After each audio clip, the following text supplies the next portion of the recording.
ہر خواہش پوری کی تھی، اپنی مشکلات پریشانیوں کو بھول کر بچے کی خواہشات کو پورا کیا تھا،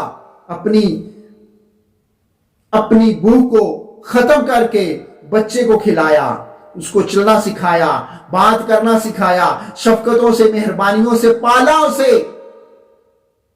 لیکن یہی اولاد اپنے والدین کی بڑے ہو کر نافرمانیاں کرنے لگ جاتی ہے۔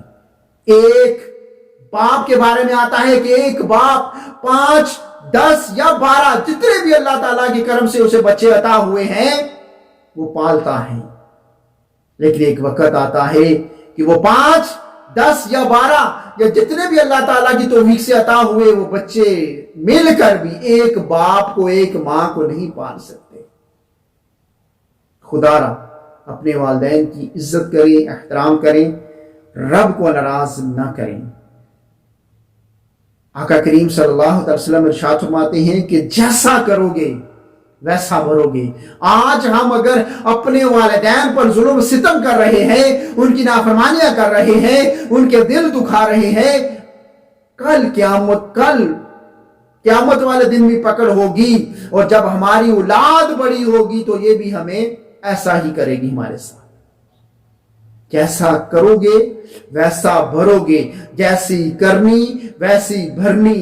بیج اگر تم ڈالو کھیت کے اندر گندم کا تو اس میں سے باجرہ نہیں کاٹ سکتے، مکئی بو کر گنے کی فصل نہیں کاٹ سکتے، جو بو گے وہی زمین سے کاٹو گے۔ اسی طرح جیسا سلوک والدین سے کرو گے ویسا سلوک تمہارے ساتھ ہوگا۔ اللہ تبارک تعالیٰ سے دعا ہے کہ اللہ تبارک تعالیٰ ہمیں اپنے والدین کی جن کے حیات ہیں دست بوسی قدم بوسی کا شرف دے، اور ان کا ادب و احترام کرنے کی توفیق دے۔ جن کے والدین ناراض ہیں ان سے التجا ہے کہ اس کو راضی کر لیں، اور جن کے والدین دنیا سے چلے گئے اللہ جنت میں اعلیٰ مقام فرمائے، ان کی بے حساب مغفرت فرمائے۔ اپنا اور اپنے چاہنے والوں کا بہت سارا خیال رکھیے گا۔ السلام علیکم ورحمۃ اللہ وبرکاتہ۔